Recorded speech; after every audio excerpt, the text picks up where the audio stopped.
Good morning to all. We are discussing the control system subject, and today topic is root locus.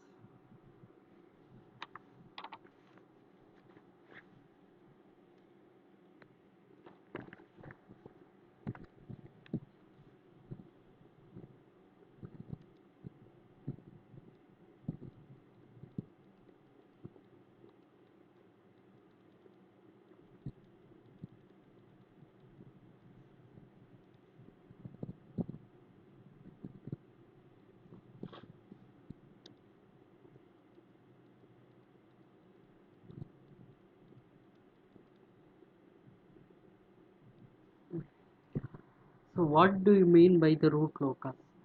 Root locus is a graphical tool to determine the stability of a closed loop system. It is a graphical tool. It is a graphical tool to determine stability of a closed loop system.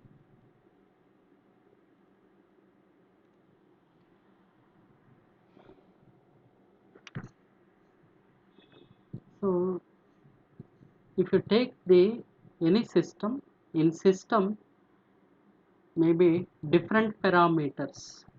It may be the system gain or some other parameters. If you vary the one of the system parameter from 0 to infinity, and if you plot all the loci of the roots of that system, that plot is called the root locus. So if you vary the system parameter from 0 to infinity, and if you plot the plot, that plot is called the root locus. Instead of varying the system parameter from 0 to infinity, if you vary the system parameter from minus infinity to 0, we will call it that as a complementary root locus or inverse root locus. If you vary the system parameter from minus infinity to the plus infinity, and if you plot the all the loci of the system, then that plot is called complete root locus. Now we will see that one by one. First, root locus definition.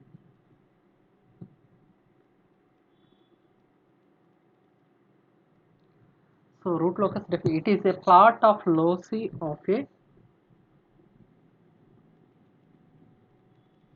it is a plot of loci of roots of the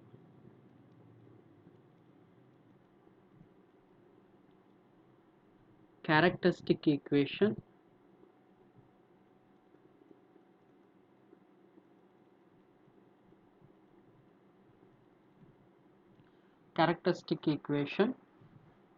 by varying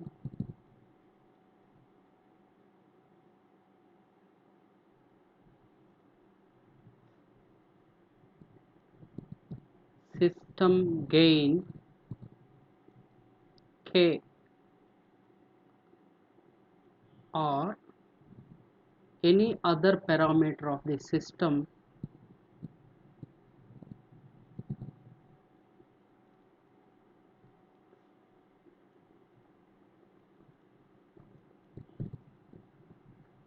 from 0 to plus infinity.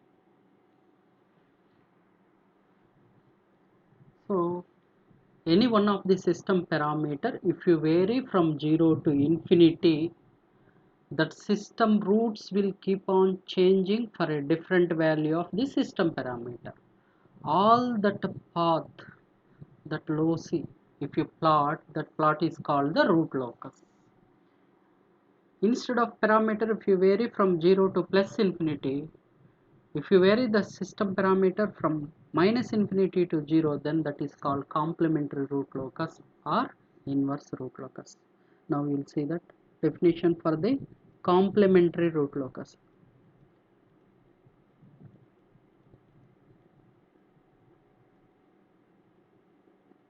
Root locus, or that is also called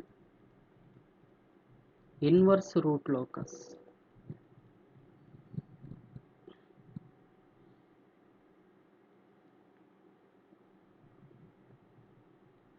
So shortcut I am using this complementary root locus, CRL.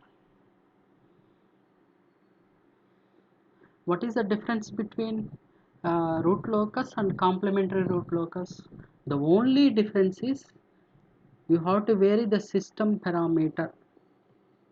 You have to vary system parameter. System gain varied from where? K or any system parameter from minus infinity to 0. By varying the system parameter minus infinity to 0, if you plot the loci of the roots of the characteristic equation, that plot is called complementary root locus. Now, what is the complete root locus?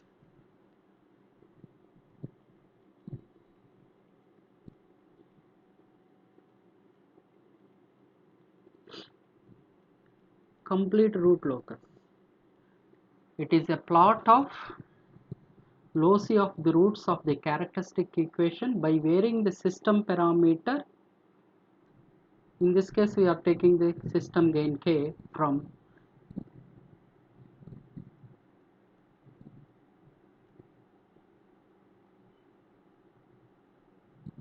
system gain K from minus infinity to plus infinity, and if you plot that all the locis, that plot is called complete root locus. In a similar way, we have one more term that is called the root contour. Root. So root, we have another name is called root contour.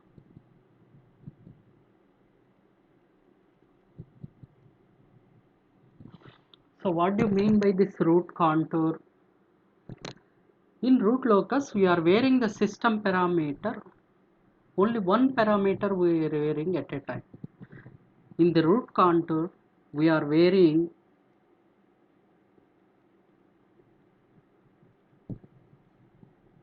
system parameters more than one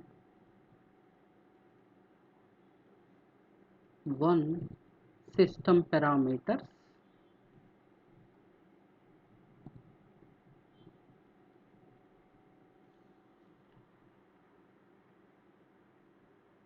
we are varying the more than one system parameters, and you are plotting the loci of the roots of the characteristic equation. That plot is called the root contour. You understand? So now you are seeing the root locus. What is the mean by the root locus? What is the mean by complementary root locus? What do you mean by the complete root locus? What do you mean by the root contour? So root locus is nothing but plot of loci of the roots of the characteristic equation by varying the any system parameter from 0 to infinity. That plot is called root locus. If system parameter is varied from minus infinity to 0, that is called inverse root locus or complementary root locus. If at a time more than one parameter if you vary, and if you plot the loci of the roots of the characteristic equation, that plot is called root contour. So these are the different terms we need to know that and all. Now we take the characteristic equation 1 plus g of s h of s equal to 0. From this characteristic equation we can write g of s h of s equal to minus 1.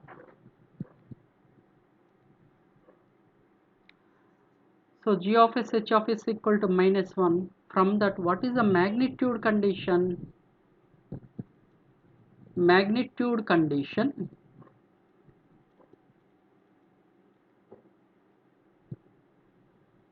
what is the magnitude of g of s h of s? G of s h of s equal to minus 1. From that, magnitude of g of s h of s equal to 1. This is called the magnitude condition. What is the angle condition? Angle condition, before going to the angle condition, where we will use this magnitude condition? This magnitude condition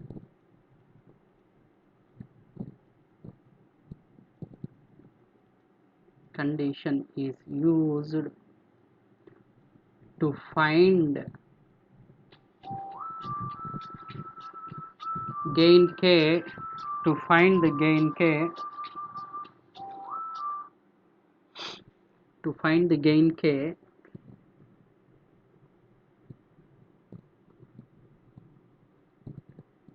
at a given point on the root locus.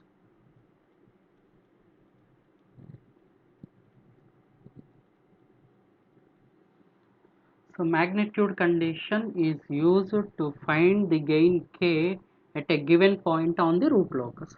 Similarly, what is the angle condition? Angle condition. So g of s h of s equal to minus 1 means what is the angle contributed by this g of s h of s is equal to, so before writing this you just observe this in S plane.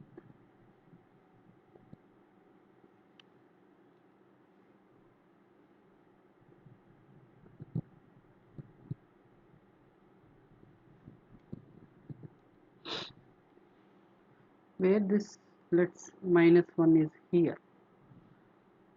So this minus 1, what is the angle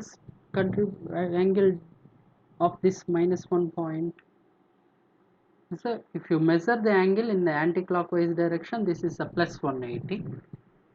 The same plus 180, instead of measuring a here, if you come back and measure, this will become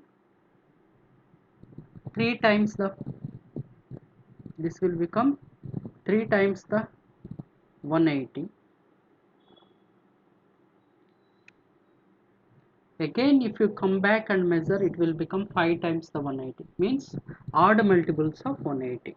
If you measure the angle in the counterclockwise, it is a positive angle. In a similar way, if you measure the angle in the anti-clockwise, so clockwise direction, angle is negative. So it is doing the minus 180. Instead of measuring one time, if you complete the one cycle and come back, it will become 3 times minus 180. From this, what we understand, g of s h of s equal to minus 1 can contribute the angle of plus or minus odd multiples of 180 degrees. So this is the angle condition. So that odd multiples you are writing 2q plus 1, where q ranging from 0, 1, 2 and so on infinity.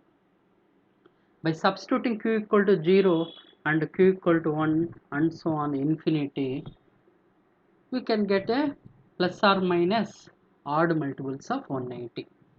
So this is called the angle condition. Where we will use this angle condition? Angle condition is used, angle condition is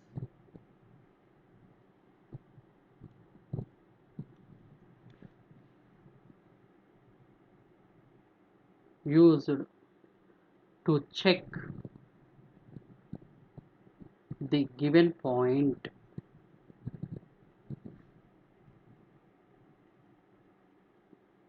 lies on the root locus or not.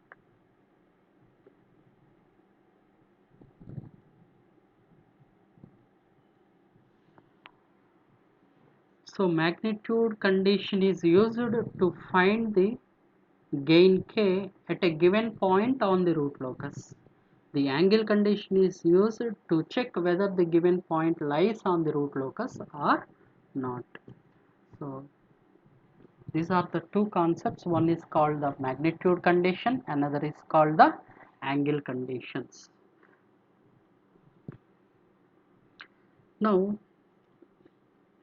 if you take that ideal transfer function, let's take that ideal transfer function. Let's take k into s plus 1 divided by s plus 2 into s plus 3. Now what is the poles of this? Poles is s equal to minus 2, s equal to minus 3. What is the zeros? Zeros is s equal to minus 1. Whatever we are seeing this poles and zeros, we call it as a finite poles. Finite poles. Similarly, we call it as what?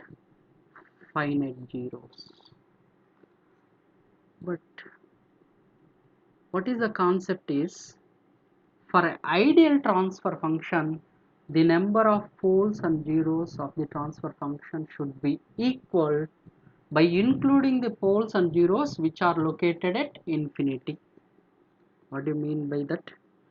So, for an ideal transfer function, the number of poles is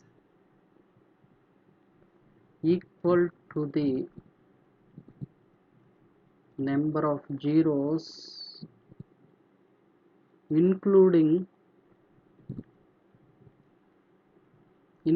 the poles and zeros which are at infinity. At infinity. In the sense, in this transfer function you are seeing the two finite poles, one finite zero. But according to the definition of the ideal transfer function, it should have equal number of poles and zeros, including the poles and zeros which are at infinity. In the sense, there is a one infinite zero present for this transfer function. So we call it as what? P is the loop poles, right? Finite poles. Z is equal to finite zeros, right? P is equal to finite poles, Z is equal to what? Finite zeros. So there should be a, for this transfer function,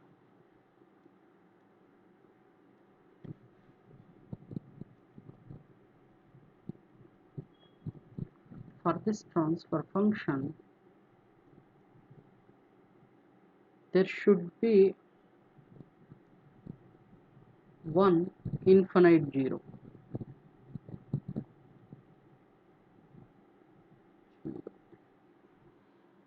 Correct? Yes. There should be one infinite zero. Now, so before entering into the rules of the root locus, we have just discussed about what is the root locus and what is the complementary root locus, what is the complete root locus, what is the root contour. We have discussed, and we have taken the characteristic equation. From that you have did the magnitude conditions, we have derived the angle conditions. Magnitude condition is used to determine the system gain at a given point on the root locus. The angle condition is used to check whether the given point lies on the root locus or not.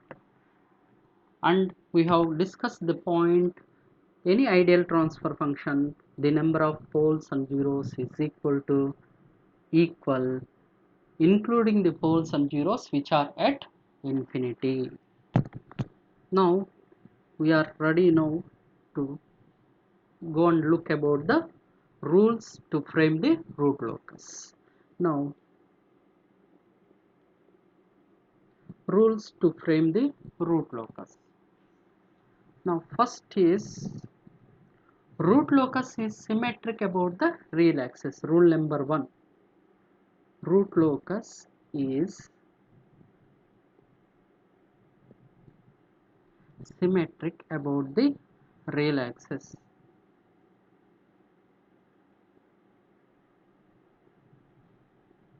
About the real axis. In the sense, let's take the example. Let's take the example. Characteristic equation 1 plus k divided by s square equal to 0. Now, what is the roots of this characteristic equation? Can I write s square equal to minus k, s equal to plus or minus j under root k? That means this characteristic equation has two poles which are locating at what? Plus or minus j under root k. If you vary the k, the location of the closed loop poles will vary. In the sense, if you take the s-plane,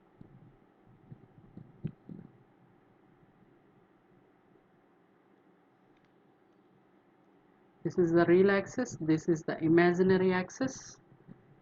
At k equal to 0, if you substitute in this k equal to 0, where these two poles are lying?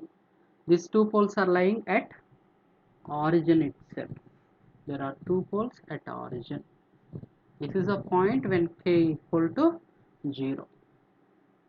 Now you calculate the closed loop poles or roots of the characteristic equation by varying the k.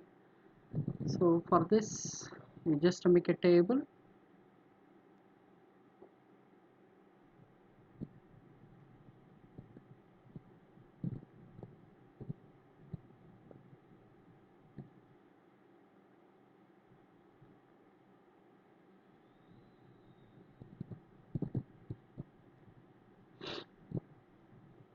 Now k value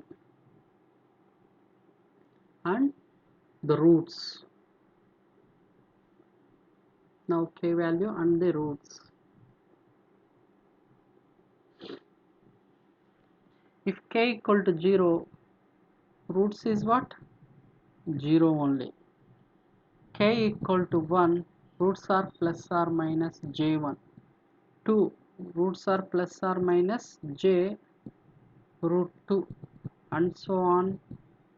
10, roots are plus or minus j root 10, and so on infinity, and so on plus or minus j infinity. In the sense, when you vary the system parameter k from 0 to infinity, when k equal to 1, this pole, one pole is coming to plus j1, another pole is coming to the minus j1. When k equal to 10, one pole is coming to the plus j10, another pole is coming to the minus j10. As k tending to infinity, one pole moves to the infinity along with the plus j omega axis, another pole is moving towards the infinity along the minus j omega. If you join all the path taken by these closed loop poles, the path or loci is called the root locus. Now,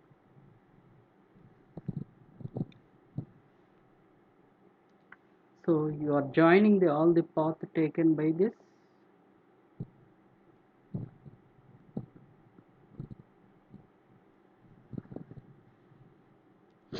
That path is called root locus. So as k tending to plus infinity, this root will go to the infinity as k tending to plus infinity. This will go to the infinity. So this is the root locus for this given system. The system having the characteristic equation 1 plus k by s square equal to 0. Yes. By seeing this root locus diagram, what we understand,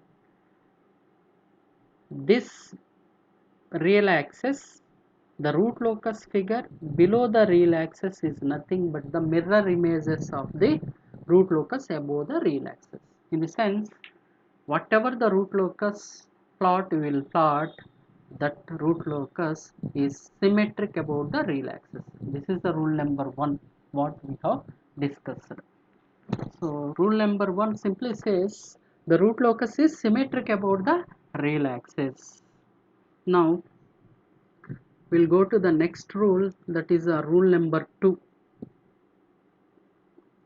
So what is the rule number 2? Rule number 2 says the number of root locus branches, the number of root locus branches, or that is also called the number of separate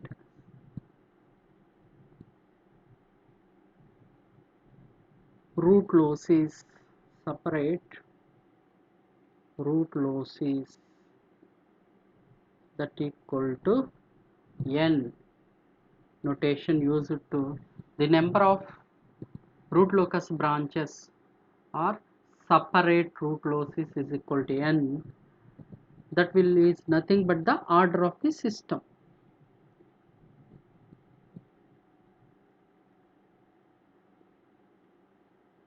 Or that is also equal to the p when p greater than z. That is also equal to the z when z greater than p, where p is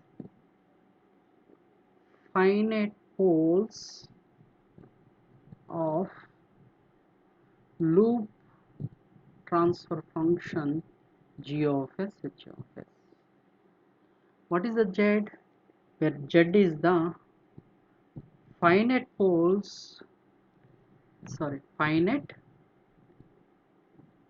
zeros of loop transfer function g of s h of s. The rule number 2 talks about how many root locus branches will be there in the root locus. That is nothing but the order of the system. That is also same as the number of poles if the loop transfer function has the pole is greater than the 0. That is also same as the zeros if the loop transfer function has the zeros greater than the pole. This is the rule number 2. And also this rule number 2 says the number of asymptotes. So asymptotes asymptotes is equal to modulus of p minus z. Asymptotes is equal to what? Modulus of p minus z. What do you mean by the asymptotes? Asymptotes are the straight lines which will meet at a common point on the real axis. That common point is called centroid. That point may or may not be part of root locus, but that point is definitely on the real axis. What is the use of this asymptotes? These asymptotes will give the guide where the infinite poles and zeros are located. We have already discussed the ideal transfer function has equal number of poles including the poles and zeros which are at infinity. In the sense, whatever the poles and zeros which are located at infinity in the S-plane, in what direction it is located, that is guided by us by using this asymptotes. So how many asymptotes is present, that you can calculate by simply taking the modulus of p minus z. Modulus of p minus z. And also this rule number 2 says root locus branches starts from where? In the sense, when k equal to 0, root locus branches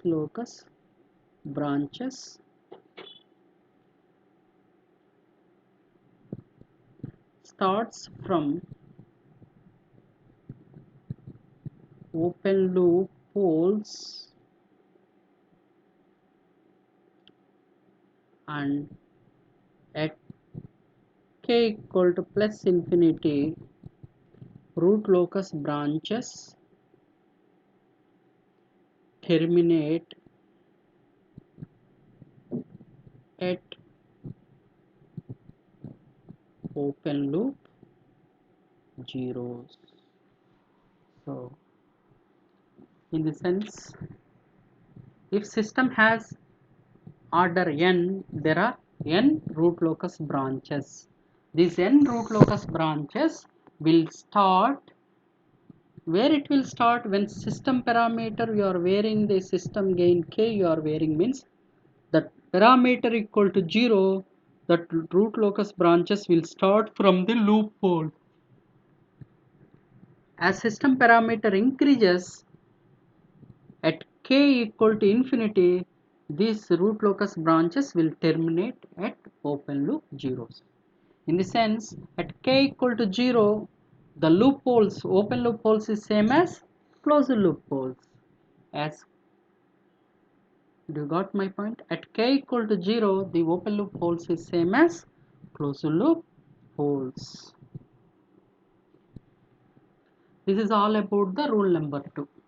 Rule number 1 simply says the root locus is symmetric about the real axis, and rule number 2 says how many root locus branches is there, that is same as order of the system, and if p greater than z, that is same as p, and if z greater than p, that is same as z. This z and p are finite poles and finite zeros of loop transfer function respectively. And also rule number 2 says asymptotes. There are p minus z number of asymptotes will be there. What do you mean by the asymptotes? Asymptotes are straight lines along with the infinite poles and zeros are located. All these asymptotes will meet at a common point. That point is called centroid. That centroid is on the real axis. Remember, this centroid may or may not be the point on the root locus, but definitely it is a point on the real axis. And when system gain k equal to 0, this root locus branch starts from the open loop poles, and at k tending to infinity, this root locus branches will terminate at open loop zeros. This is all about the rule number 2. Now better we will parallelly will discuss for the complementary root locus also. What is the rules for this? So rule number 1 for complementary root locus remains the same. That means even complementary root locus is a symmetric about the real axis. Rule number 2 for complementary root locus, whatever we have discussed, rule number 2, this will become the same for the complementary root locus. In the sense, same for complementary root locus. That means complementary root locus also, the number of root locus branches is equal to n, if that is same as order of the system, p greater than z, z greater than p. Okay. Now for complementary root locus, another p minus z number of asymptotes will be there, and complementary root locus branches starts from the loop zeros and terminate at the loopholes. That is a reverse to the these things. And so rule number 2, for complementary root locus there is another set of modulus p minus z asymptotes will be there.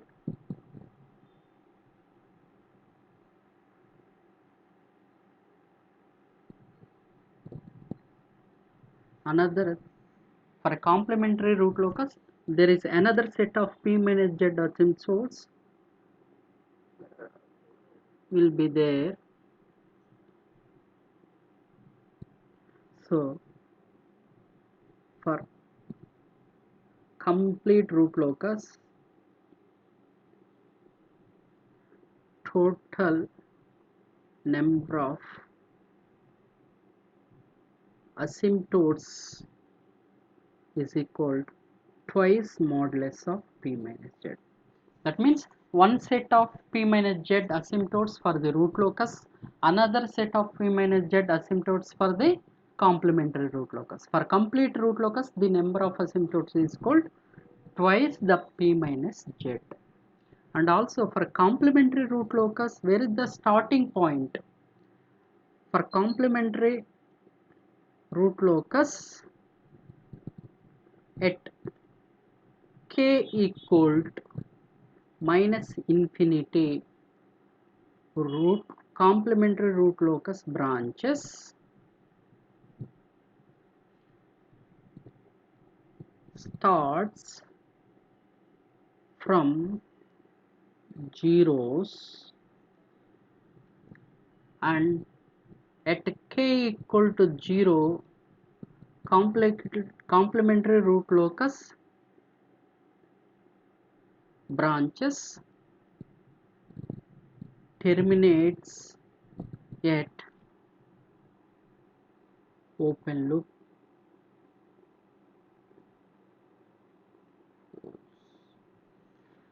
So complementary root locus starts from the here it is a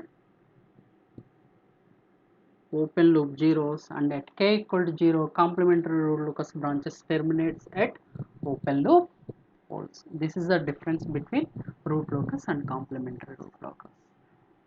Means number of root locus branches remains same for the root locus and complementary root locus, that is equal to the order of the system, that is same as the p if p greater than z, that is same as z if z greater than p, where p and z are open loop finite poles, open loop finite zeros of the loop transfer function. And for a root locus, starting point is from the open loop poles. At k equal to 0, it will start from the open loop poles. As k tending to plus infinity, it will terminate at open loop zeros. For a complementary root locus, starting point is open loop zeros. At k equal to minus infinity, it will start from the open loop zeros. At k equal to 0, it will terminate at open loop poles. This is the difference between root locus and complementary root locus. This rule number 2. Now for rule number 2, for complementary root locus I am using this color, and for root locus I am using this black color, so that you can easily distinguish the rules for the root locus and complementary root locus. So simultaneously we are discussing the both, so that it will become easy to solve the problems for us. Now come to the third point. Now rule number 3 for the root locus. So rule number 3 for the root locus, what it says, if you take the real axis, entire real axis belongs to the part of either root locus or complementary root locus. Which portion belongs to the part of root locus, which portion belongs to the part of complementary root locus, that is decides by this rule. So what is the rule number 3? A point on the real axis a point on the real axis is said to be a point on the real axis said to be on the root locus if if sum of the loop poles and zeros which are lying on real axis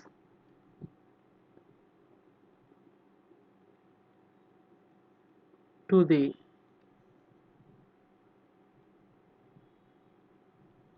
right side of that point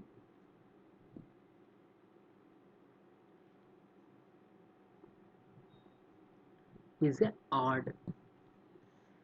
A point on the real axis is said to be on the root locus if sum of the loop poles and zeros which are lying on the real axis to the right side of that point is odd. In the sense, for example, not to understand this rule, you take that example. So g of s h of s equal to k divided by s into s plus 1 into s plus 2. Now to plot the root locus, first you take the s-plane.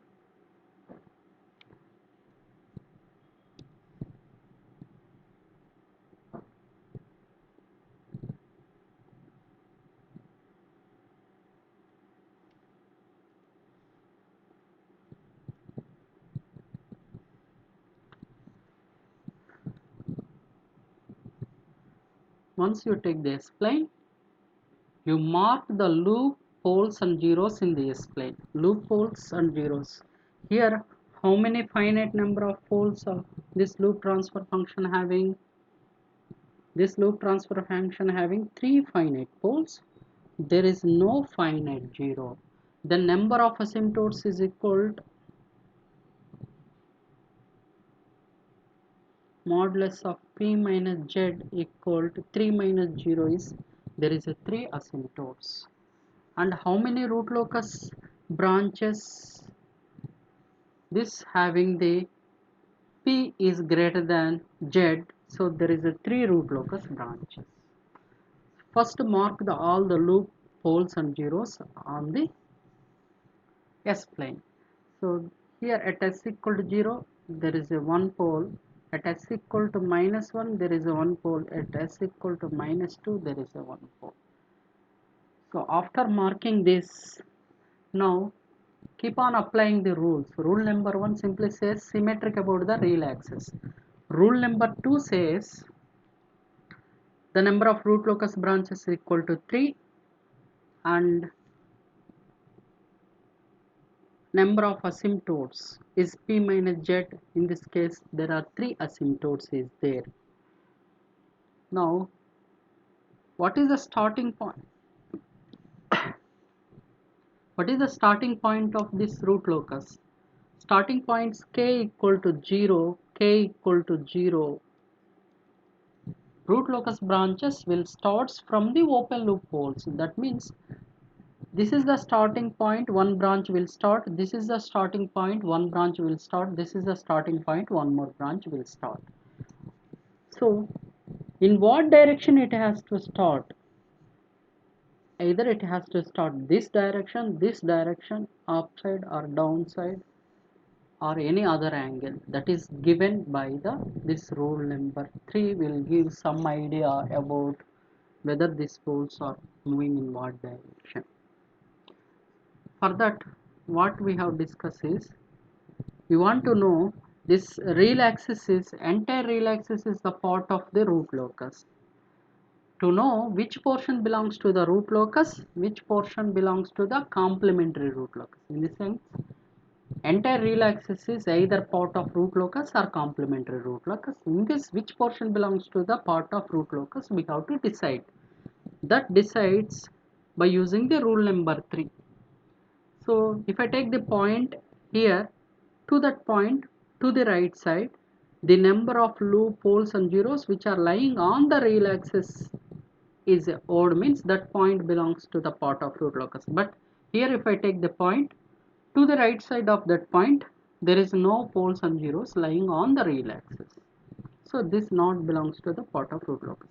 Come to here, if I take the point in between these two anywhere in this portion, entire portion, any point if I take, to that point to the right side on the real axis, the number of loopholes and zeros lying on the real axis is 1. At s equal 0, 1 loophole is lying, that is the odd. That means this point belongs to the part of root locus.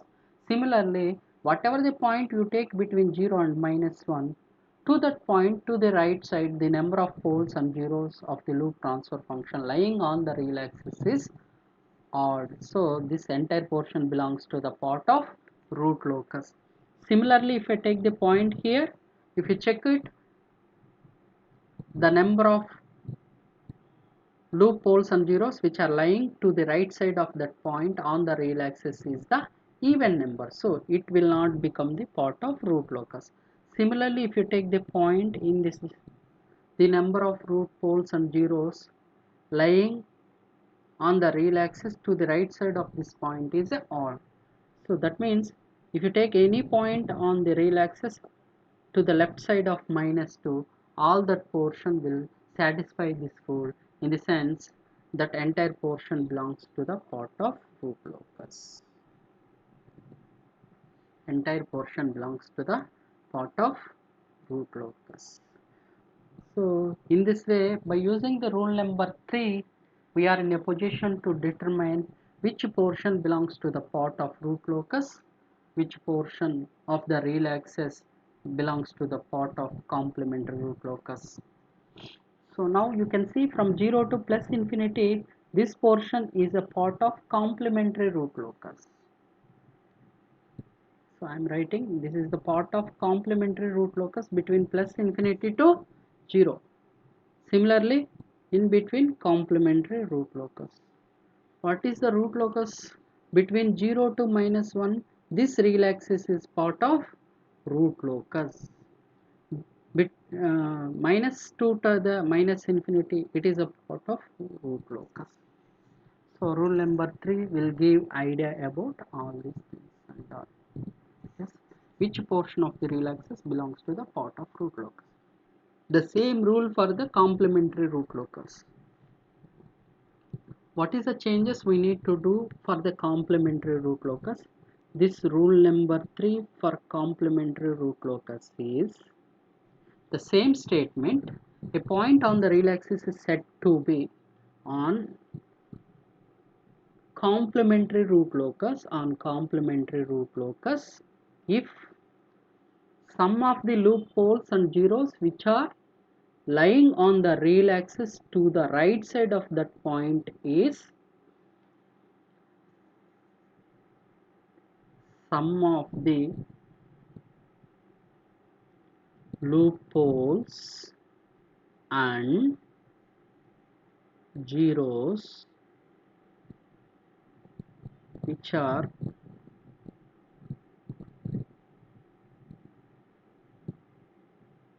on real axis to the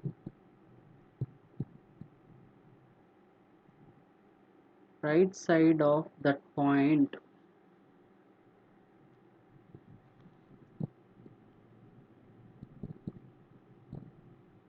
That point is even number, then that portion of the real axis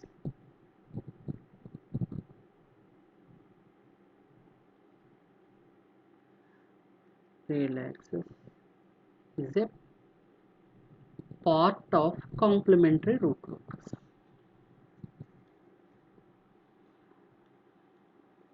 Now you can check it. If I take the point on this real axis to that point to the right side, the number of poles and zeros of the loop transfer function lying to the right side of that point is 0. 0 is treated as even. So this entire portion will belongs to now the complementary root locus. Similarly, here in between minus 1 and 2, if you take the point on the real axis to that point, the number of loop poles and zeros which are lying on the real axis to the right side of that point is 2, means even number. So this entire portion now belongs to the part of complementary. If you observe, entire real axis is either part of root locus or complementary root locus. So this is given by the rule number 3. Now, how many asymptotes is there in this? There are 3 asymptotes. How many asymptotes is there? There are 3 asymptotes.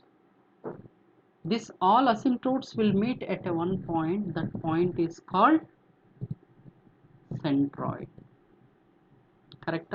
That is given by the rule number 4. What is the rule number 4? Rule number 4 will give the centroid. This is represented by sigma. It is a point. It is a point where all the asymptotes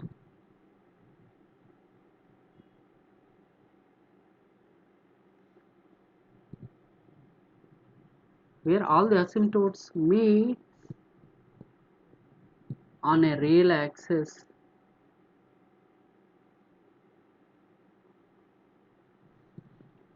Remember, this centroid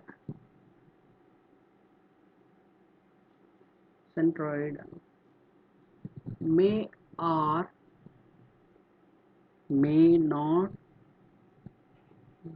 be the point on the root locus, but it is a point on real axis.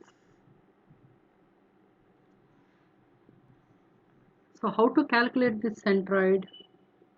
The formula to calculate this centroid is summation of real part of loop poles minus summation of real part of zeros divided by p minus z. Here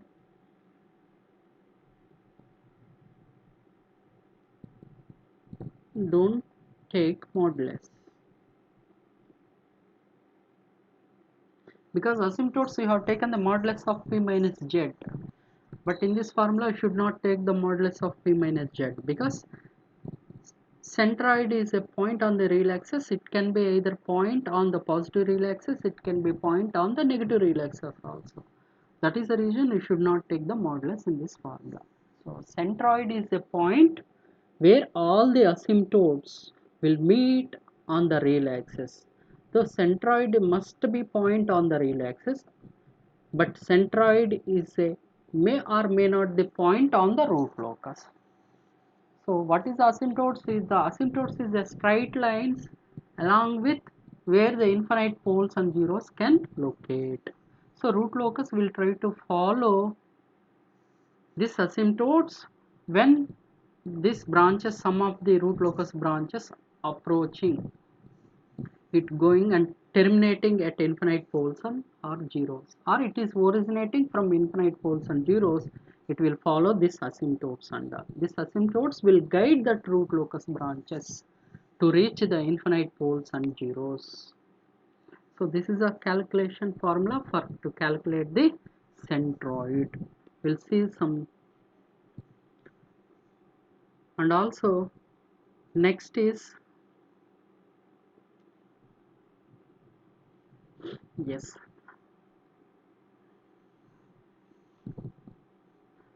so rule number 4 is the centroid. Rule number 5, before going to the rule number 5, the centroid is for the complementary root locus. Rule number 4 for the complementary root locus remains the same, in the sense there is only one centroid, there is only one centroid for root locus and complementary root locus. There is no difference between calculating the centroid for the root locus and complementary root locus. Now rule number 5. Rule number 5 for the root locus. What is the rule number 5? Rule number 5 is nothing but the angle of asymptotes. Calculation of angle of asymptotes. What is the angle of asymptotes?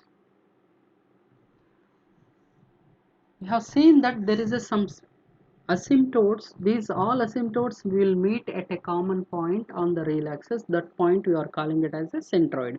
Means at centroid all the asymptotes will meet. At what angle it will meet, that is given by the angle of asymptotes.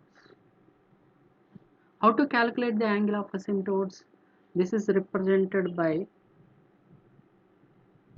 theta L. So the angle of asymptotes is theta L is 2q plus 1 into 180 degrees divided by modulus of p minus z. This is the formula to calculate the angle of asymptotes, where q ranges from 0, 1, 2 and so on. Modulus of p minus z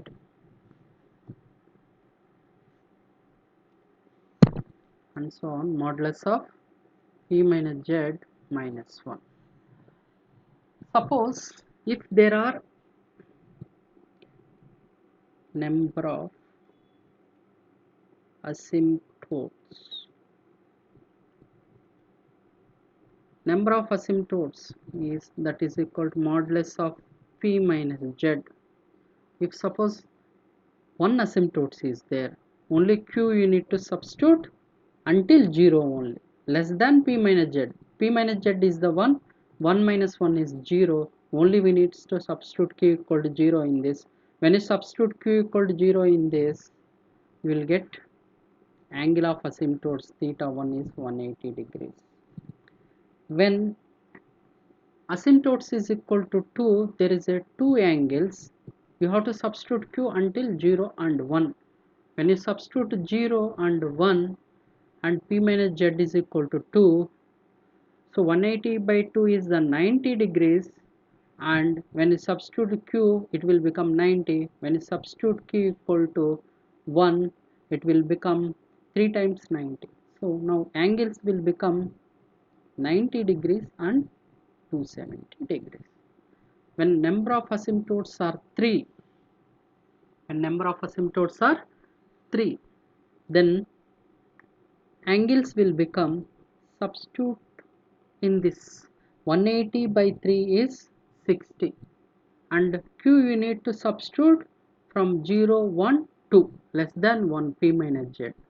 So when you substitute q equal to 0, 1 into 60, it will become 60.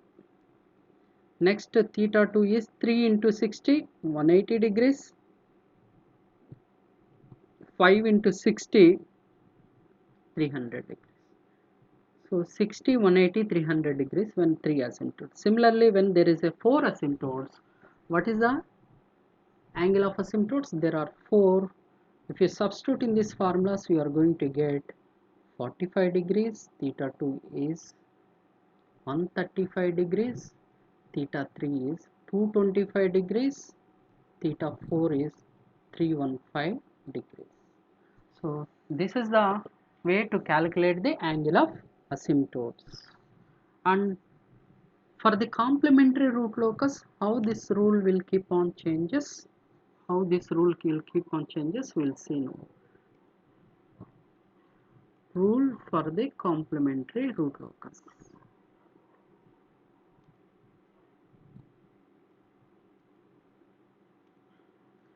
Rule number 5 for the complementary root locus.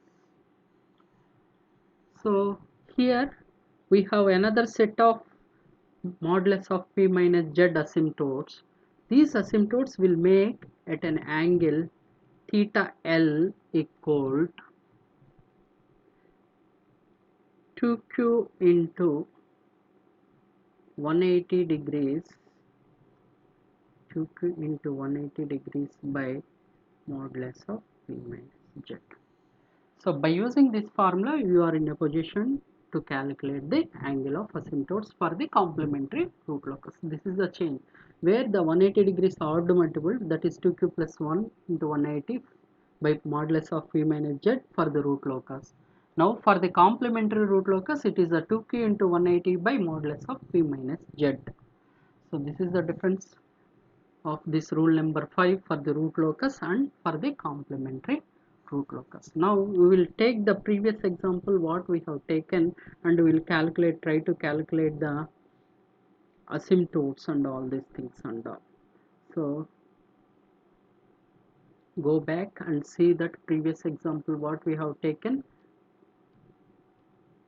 So k by s into s plus 1 into s plus 2. Is it right? So for this we are going to calculate the centroid and angle of asymptotes. Going to the, what is the example you have taken? So loop transfer function g of s h of s is equal to, yes, k divided by, what is this, just previous, s into s plus 1 into s plus 2.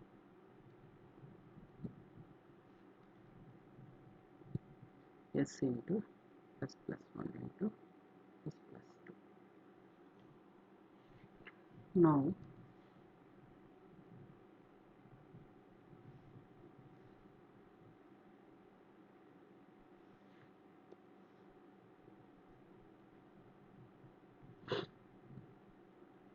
first step to plot the root locus, take the s-plane and mark the loop poles and zeros in the s-plane. In this case, there are three finite poles, one at 0, another at -1, another at -2.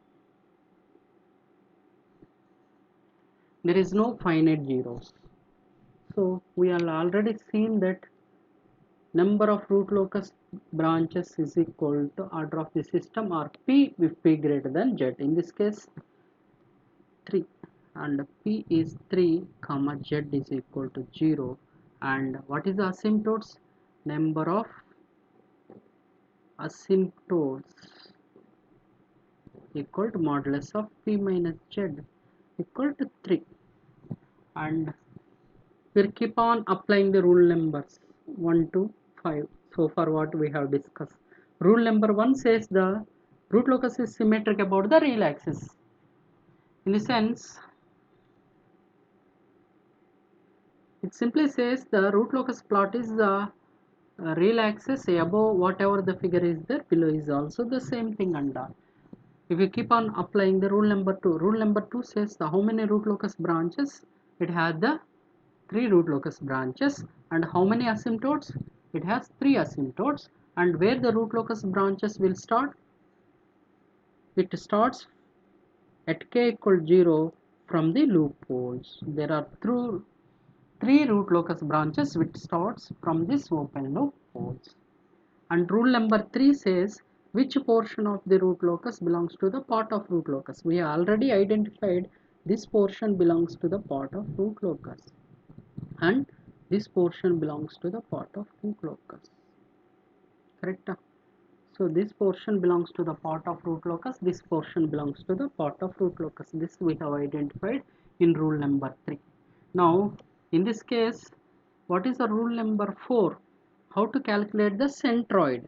Centroid is sum of the open loop holes, sum of the real part of open loop holes minus sum of the real part of open loop zeros divided by P minus Z. So if you take all are real poles only, so sum of the real part of open loop holes 0, minus 1, minus 2, minus sum of the real part of open loop zeros. There is no open loop zeros, we need to take it as a 0 divided by P is 3 minus Z is 0. So this is minus 3 by 3, it becomes minus 1. So minus 1 is the centroid. So centroid is the minus 1. At centroid all the asymptotes will meet. Correct? How many asymptotes? 3 asymptotes. 3 asymptotes will meet at centroid. What is the rule number 5 says? Angle of asymptotes. We already seen if it is a asymptotes is 3, asymptotes is 3, what is the angles we have calculated? It is a 60 degrees and 180 degrees, and the third angle is 300 degrees. We have already calculated this. It will not change depending on the number of asymptotes, that angles remains the same.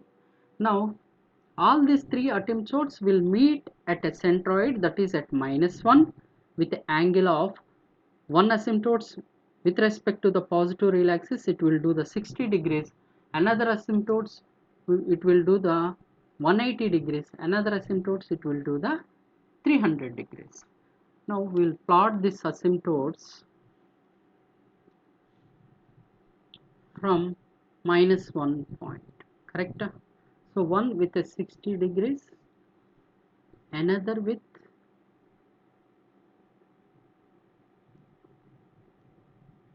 180 degrees, another with 300 degrees. So asymptotes generally will draw in the graph sheet with what? Dashed line like this and all. Very thin and dashed lines. So better we also do like this and all.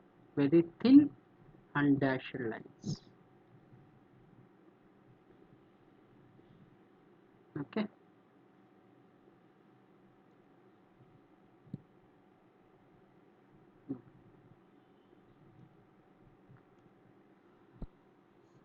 So 3 asymptotes. One is with the 60 degrees we have drawn one asymptotes. Another with 180 degrees we have drawn. Another with 300 degrees we have drawn. These 3 asymptotes are meeting at a point on the real axis. That point is called centroid. In this case it is the minus 1. And rule number 5 says angle of asymptotes we have calculated 60 degrees, 180 degrees and 300 degrees in this case. So this is all about the rule number 5, talking about the angle of asymptotes. Right? Now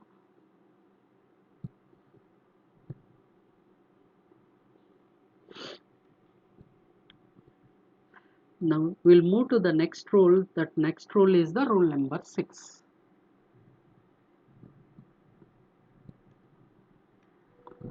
What is the rule number 6?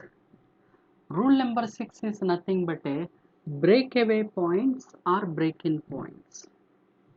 What is the rule number 6? Rule number 6 is the breakaway points or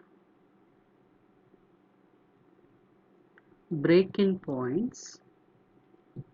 This is also called saddle points.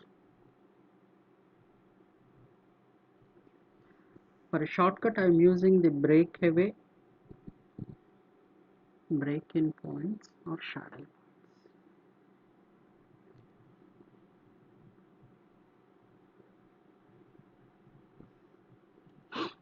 What do you mean by the breakaway points or break-in points or saddle points? These are the points where the multiple roots of the characteristic equation occurs on the root locus. Those points is called the breakaway points or break-in points. So breakaway points or break-in points is nothing but these are the points where multiple roots of the characteristic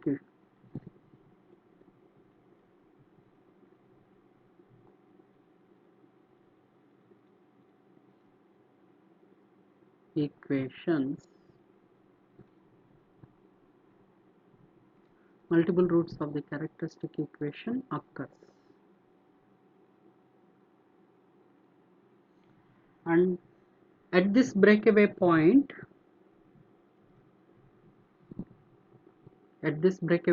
the value of gain k, either it may be a maximum or minimum. At this breakaway or break-in point, the gain k can be either maximum or minimum.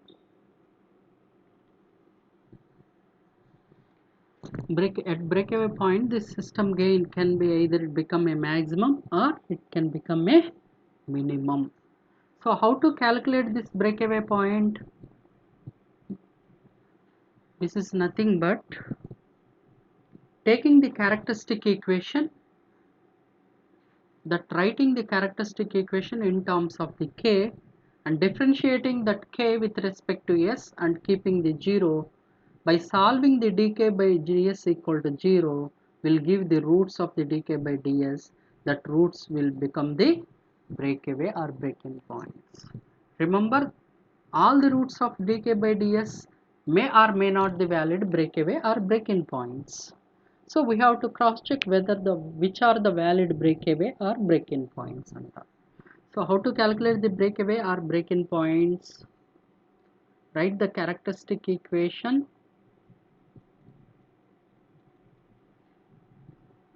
that we can rewrite 1 plus k into g1 of s h1 of s. This k you can write it as what? Minus 1 by g1 of s h1 of s. So dk by ds keeping equal to 0. The roots of the dk by ds will give what? Breakaway or break-in points. The roots of dk by ds equal to 0 will give breakaway or break-in points. Remember, all the roots may not be the valid breakaway or break-in points. All the roots may or may not valid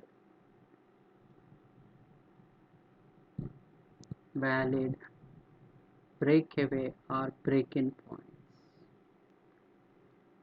How to check whether it is a valid breakaway or break-in points? If breakaway point is real,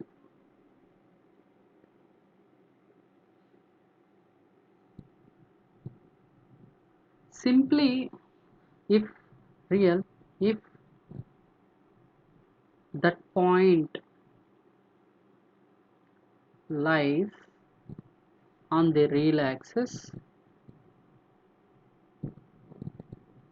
which is a part of root locus,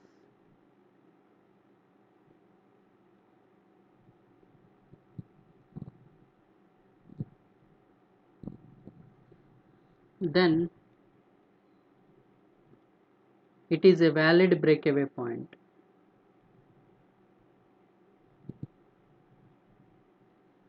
If breakaway point is a complex number, if breakaway point is complex number,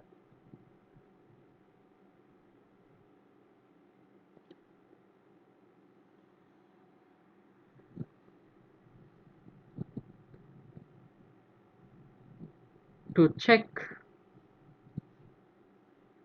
validity, use angle condition. What is the angle condition? If the angle is, if the angle at breakaway point is satisfying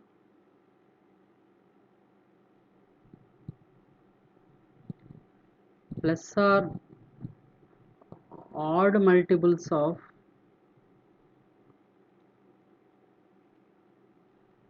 plus or minus 180 degrees, means it is valid, otherwise not.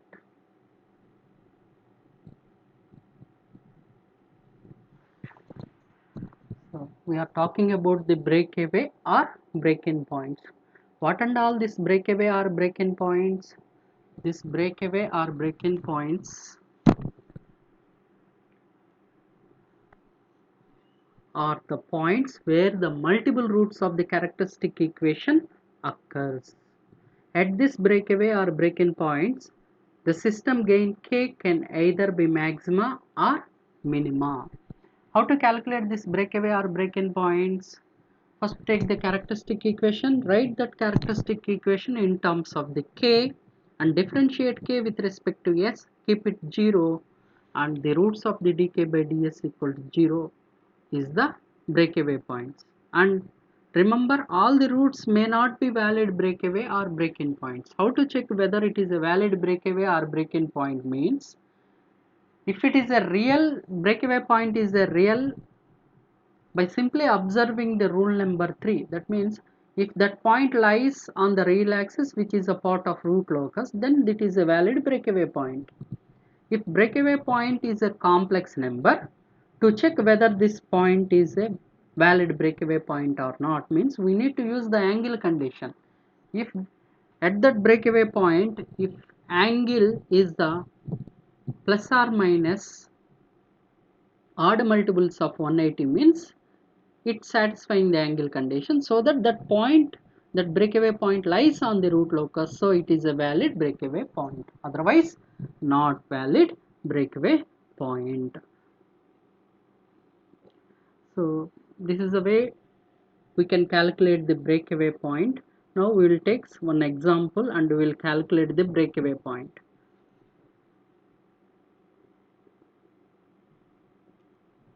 Now we will take example.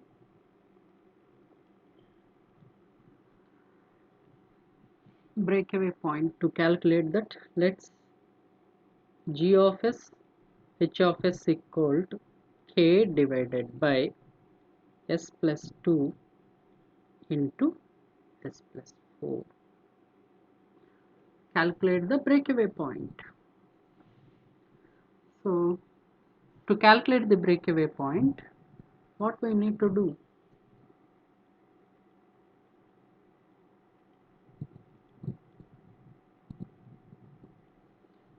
So characteristic equation is 1 g of s h of s equal to 0. From this 1 plus k divided by s plus 2 into s plus 4 equal to 0. From this we can write k equal minus of s plus 2 into s plus 4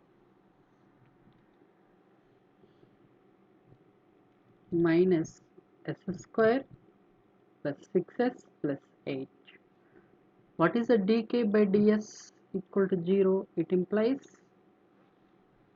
2s plus 6 equal to 0 or s equal to minus 3. Whether it is a valid breakaway or break-in point. How to check?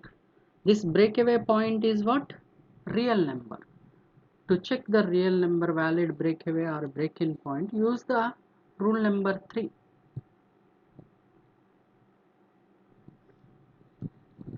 So this is explain what is the finite poles. There are two finite poles.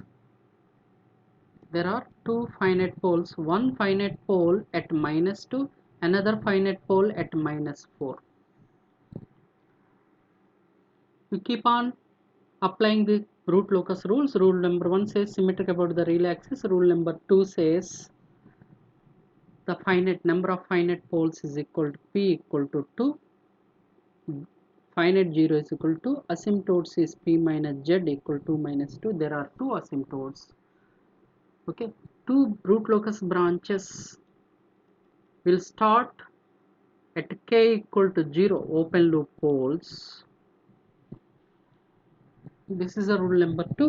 Rule number 3 says which portion of the real axis is the part of root locus. If you observe that, if you take the point here to that point to the right side, the number of poles and zeros are odd. Means between -2 and 4, this entire portion belongs to the part of root locus. That means as k increases, this pole will move in this direction, this pole will move in this direction. After a certain value of the k, two poles will come into the same place. That is called the breakaway point or break-in point. So that point where the multiple roots of the characteristic equation occurring, that point is called breakaway or break-in point. Now you see this -3 is definitely in between the -4 and -3. This entire real axis is the part of root locus, so definitely it is a valid breakaway point. So at -t, these two poles will come and at same place at -3. So -3 is the breakaway point. After this breakaway point, this will leave the real axis and will try to follow the asymptotes. So what is the rule number 4? Rule number 4 says centroid.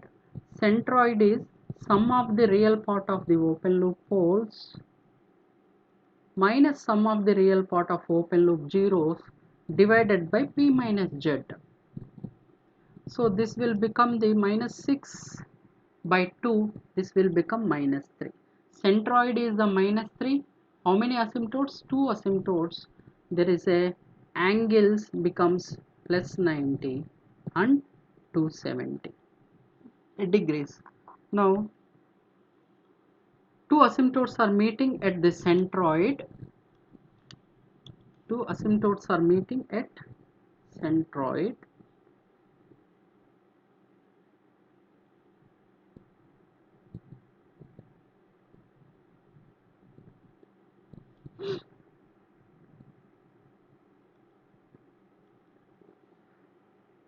This is the two asymptotes meeting at centroid.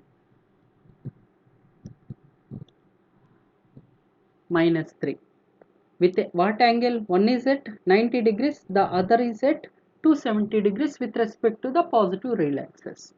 Now after meeting this centroid, now centroid and breakaway point is same. Breakaway point is also -3, centroid is also -3. So one pole has to move along with this asymptotes, another pole will move along with this asymptotes where the two infinite zeros are located. Because this loop transfer function has two finite poles, there is no finite zeros. In the sense, according to the ideal transfer function, the number of poles and zeros of this loop transfer function must be equal. In the sense, there is a two finite zeros, there is two infinite zeros must be present in this transfer function. One infinite zero is presented along with this asymptotes, another infinite zero is presented along with this asymptotes. That's the reason one root locus branches is moving on this real axis. This root locus branches moving on this asymptote towards the infinity. Another root locus branches is moving along with this asymptotes towards the infinity where the infinite zero is present. As k tending to plus infinity, this branch will terminate at infinite zero. As k tending to plus infinity, this branch will terminate another infinite zero which is located along with this asymptotes. So this is the breakaway point -3, and this is what asymptote. Centroid is also coming -3, breakaway point is also coming -3 in this case.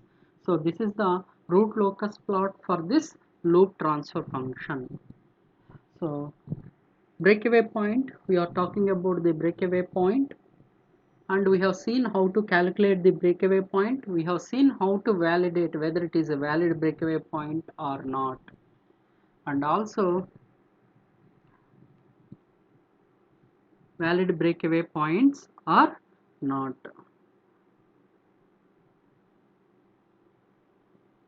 Next we will see that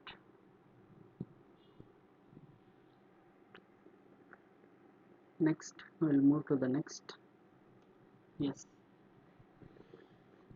how many branches are approaching or leaving the breakaway point is given by a angle. Now we will see that the branches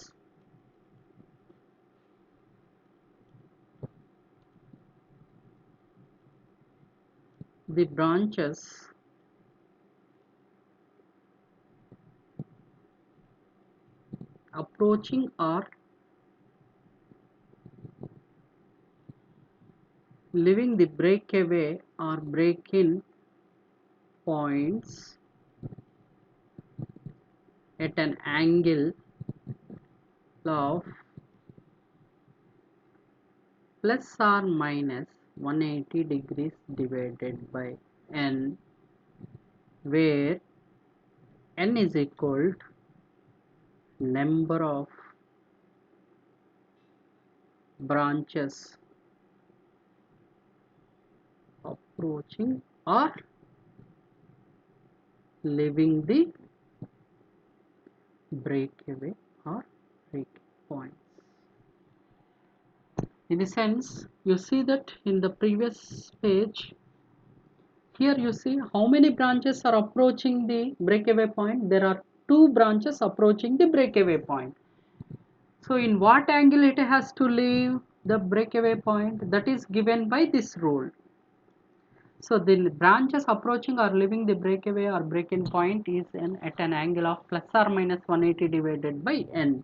In this case, two branches are approaching, so plus or minus 180 divided by 2, in this sense plus 90 and minus 90. So these branches will leave one branch with a plus 90, another branch with a minus 90. So regarding this breakaway point, in what angle it will leave? Plus or minus 180 divided by n. Next, and remember one more point, breakaway or break-in points are the points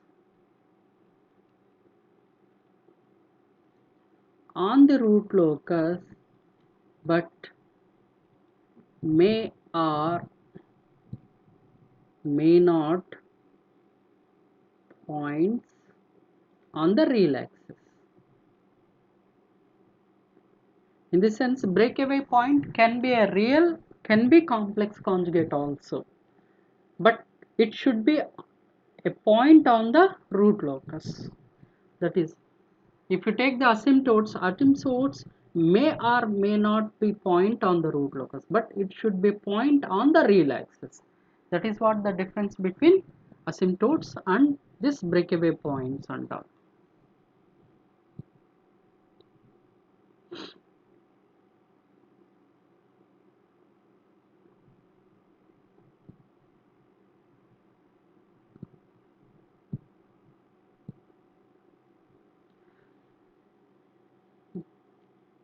We will see that plus or minus 180 degrees angle conditions. We have discussed about this mod multiples. Yes, correct. Next, what is that and all? Yes, we'll see now there's some general predictions about the breakaway or break-in points. Next, general predictions about breakaway or break-in points.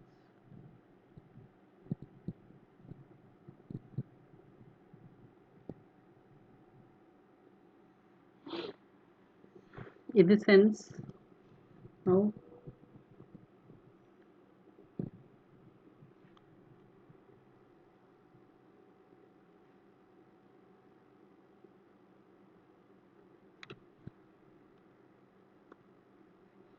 if you take this, when there is a two poles, in between the two poles is a part of root locus. In between these two poles, entire real axis is a part of root locus. Definitely there is going to one breakaway or break-in point in this. There is a possibility of breakaway or break-in point in this. Similarly, when there is a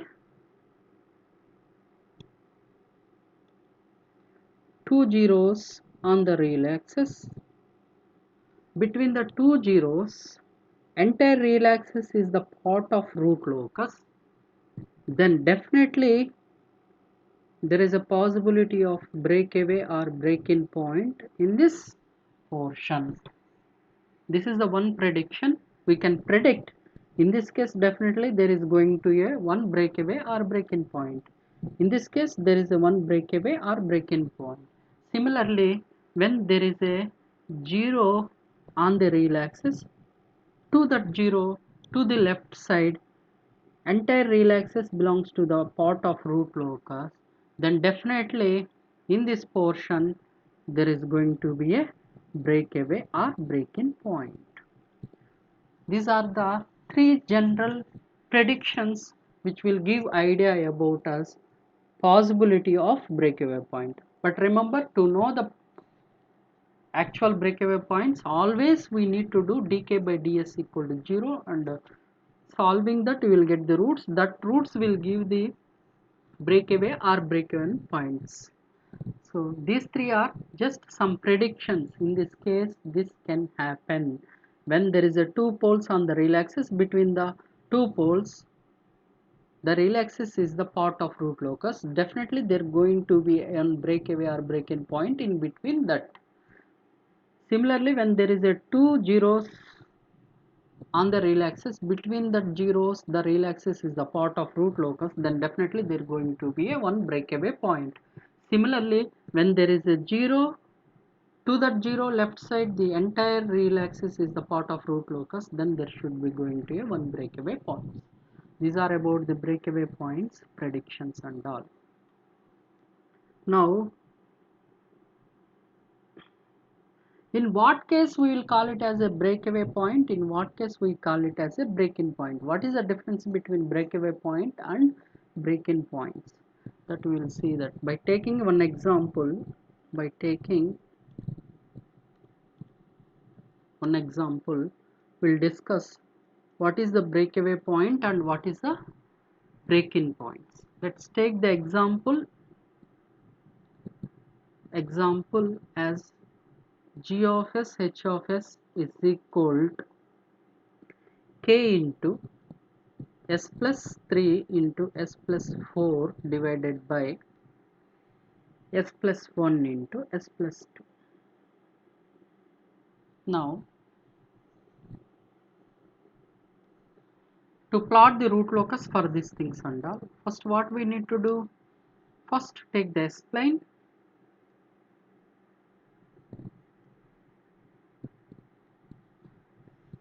and this is the real axis, this is the imaginary axis.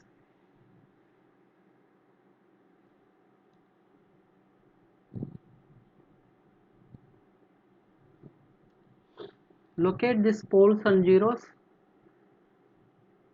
First there is a -1, one finite pole, -2 another finite pole, -3 another finite zero, -4 another finite zeros. So after locating, you keep on applying the rules. Rule number 1 simply says symmetric about the real axis. Rule number 2 says the finite poles is equal to, in this case, 2 finite poles.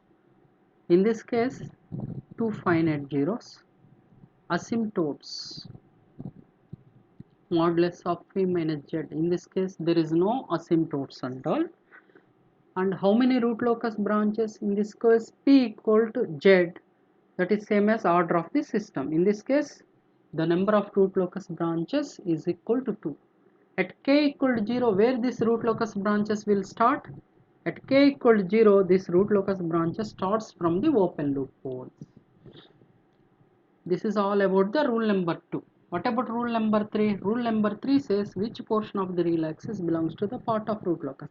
If I take the point, to that point, to the right side, the number of loop poles and zeros lying on the real axis is 0. 0 is treated as even, so this portion will not be belongs to the part of root locus. Similarly, if I take here between 1 and 2, definitely it is going to the part of root locus. Similarly, if I take the point between -2 and -3, it is not going to the part of root locus.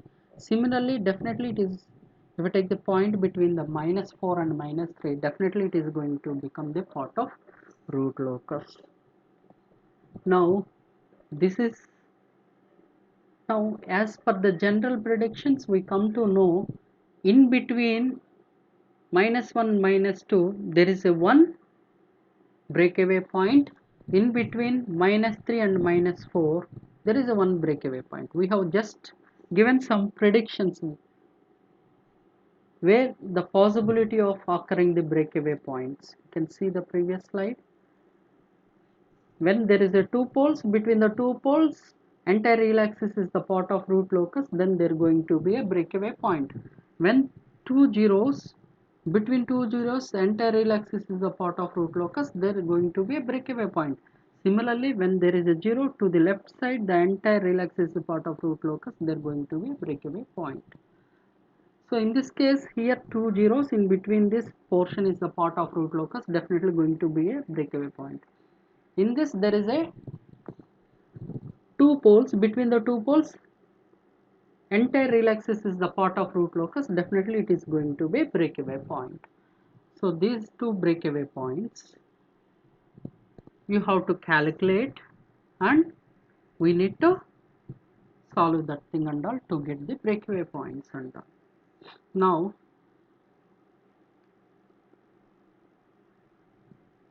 once it is, as k increasing, this pole is moving in this direction, this pole is moving in this direction. After certain value of k, here it will get a breakaway, and two branches are approaching. What angle it has to leave?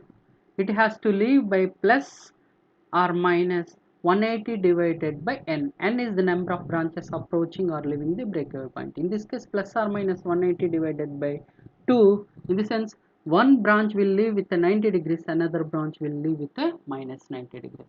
After leaving this, is there any asymptotes to guide these branches?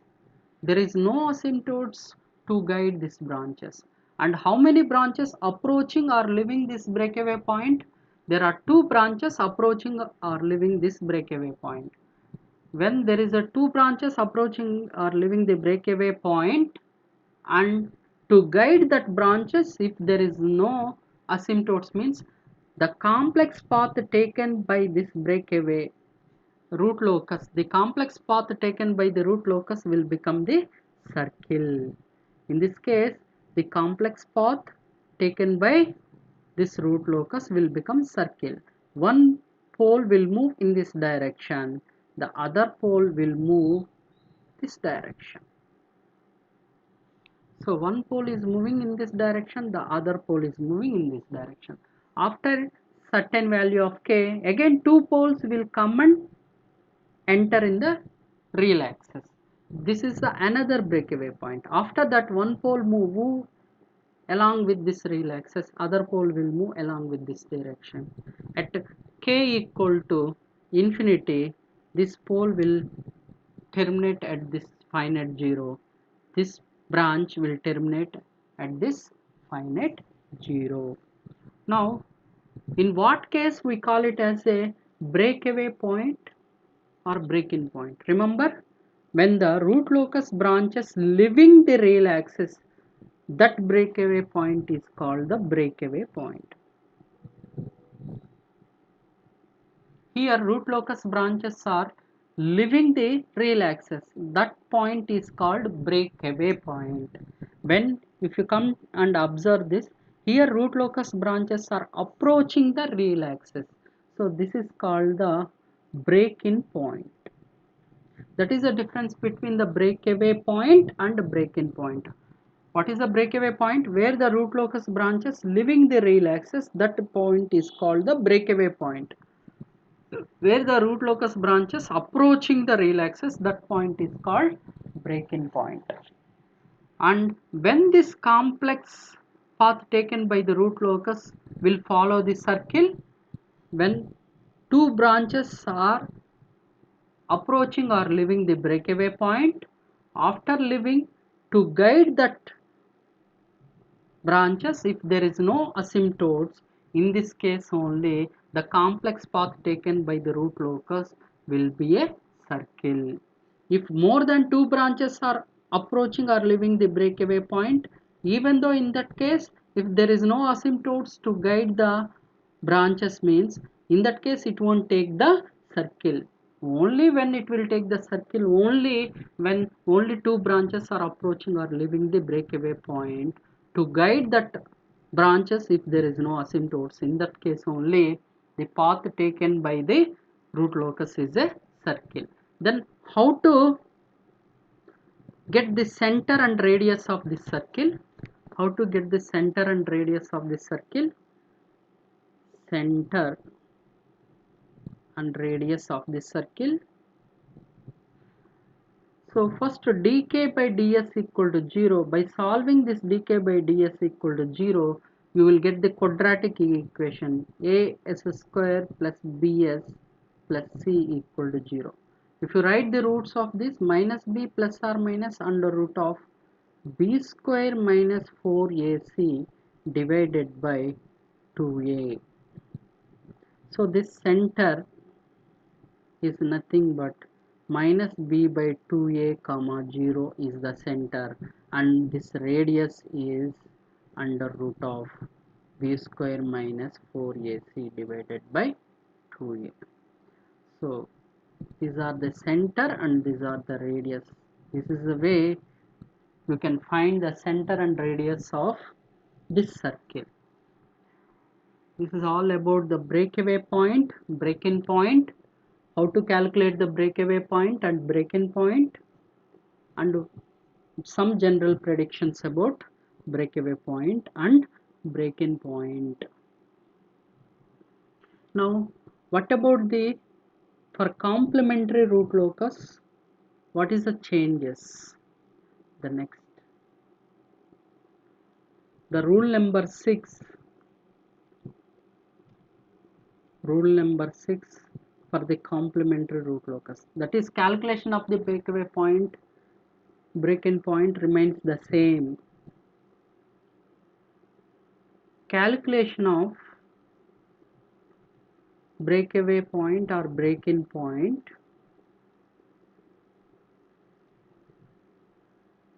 remains same, in the sense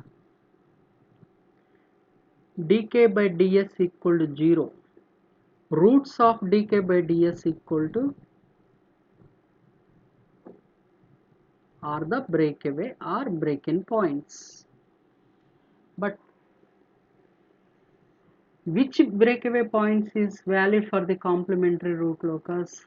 If breakaway point or break-in point is a real, it is valid only when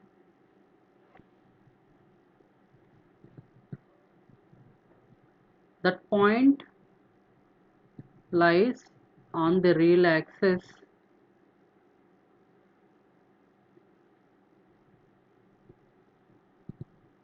which is a part of complementary root locus.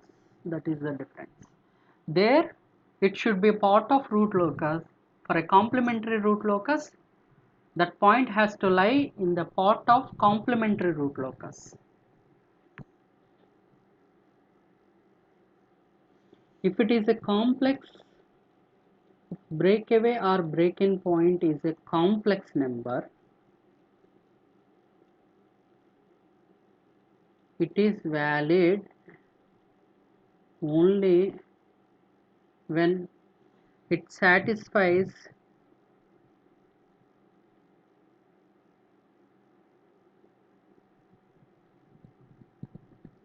angle condition. What is that angle condition? That is even multiples of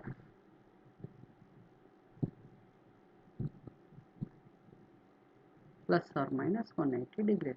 That is plus or minus 2q into 180 degrees.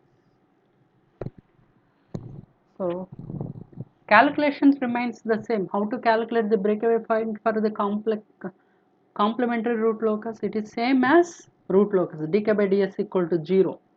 Once you got the roots, all the roots may not be valid breakaway points. To check whether the valid breakaway point or not for the complementary root locus, if it is a breakaway point is real, use the rule number 3, identify that point lies on the real axis, with this real axis is the part of complementary root locus, then it is a valid breakaway point. If it is a complex breakaway point, then we need to check the angle condition. If that angle condition satisfies the even multiples of plus or minus 180, then it is a valid breakaway point. So this is the rule number 6 for the complementary root locus. Now we'll solve some problems regarding these things. We have set of problems relating to the up to this rule number 6. Still 2 more rules is there. We'll discuss those things after completing some problems and all.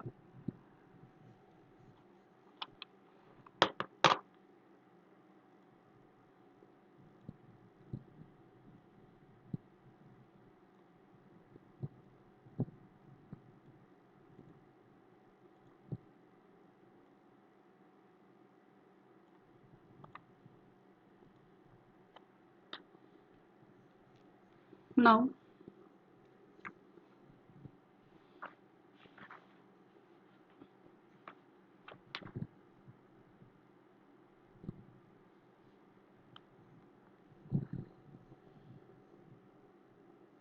consider the following statement. Say this is the engineering service 2003. They have asked this question. Now read the question. Consider the following statement with reference to the root loci of the characteristic equation of the unity feedback control system with an open loop transfer function. They have given the open loop transfer function and they have given the statements. They are asking which of these statements are correct. Now you check that the loop transfer function is what? K into s plus 1 into s plus 3 into s plus 5 by s into s plus 2. Now each locus starts at an open loop 0 and ends either at an open loop pole or infinity. Now for a root locus or root locus branches will start from the open loop poles and ends at the open loop zeros. Correct? First, how many finite number of poles it is there? It has 1, 2, 3 and 1, 2, 2 finite poles, 3 finite zeros. Z greater than P. It implies number of root locus branches or separate root loci is equal to 3. Yes, correct. All this for the root locus, all the branches will start from where? Open loop poles, but here only two finite poles is there. In the sense, two branches will start from these two finite poles. One branch will start from the infinite pole. So there are three separate root losses. N equal to 3, so there are three separate root losses. Statement 3 is the correct.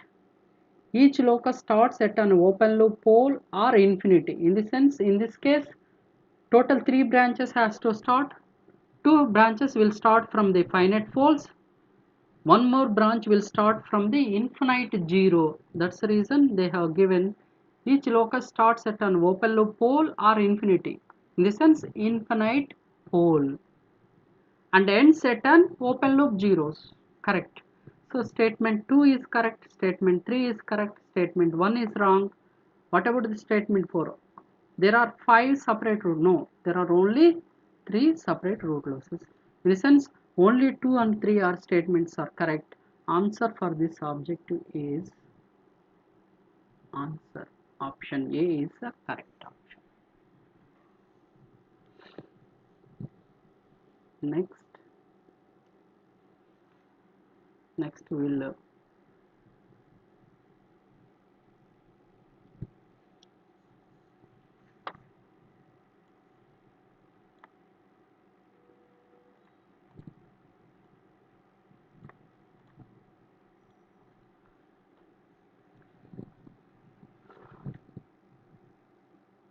now to solve this problem, check it.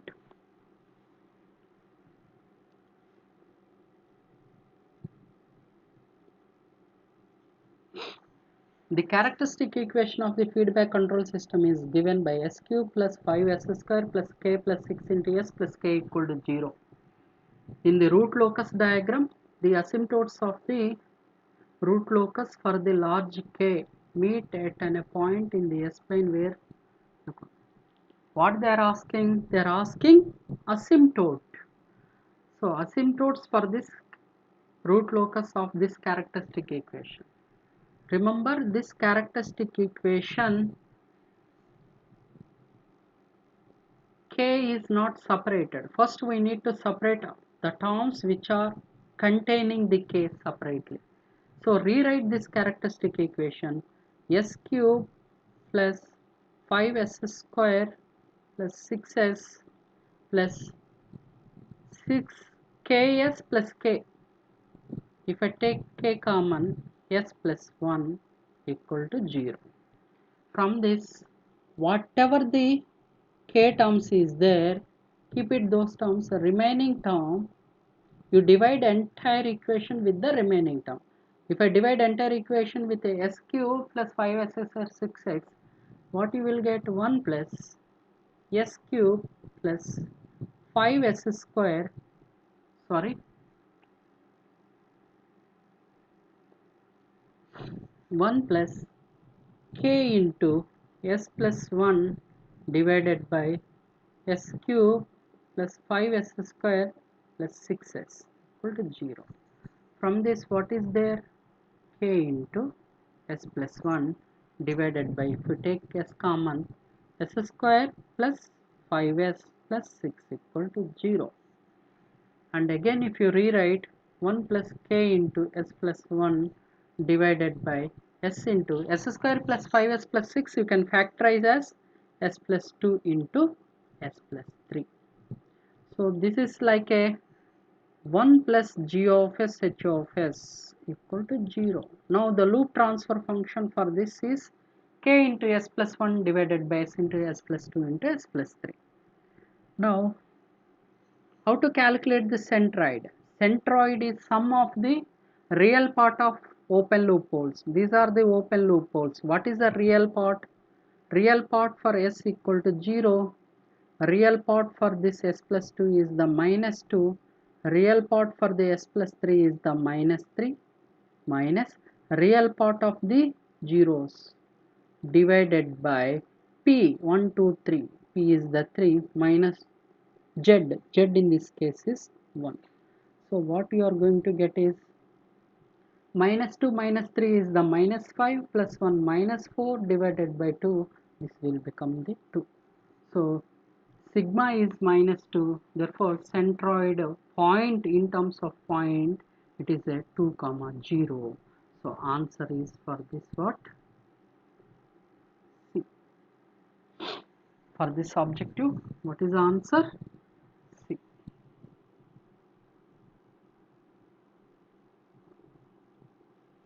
Next,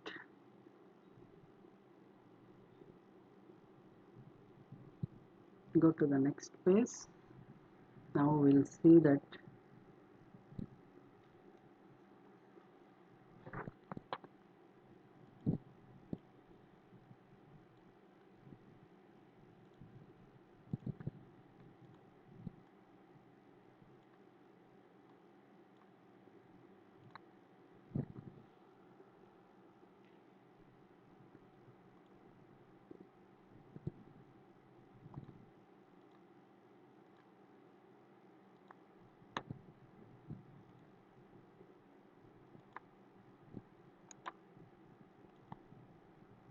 wait for that.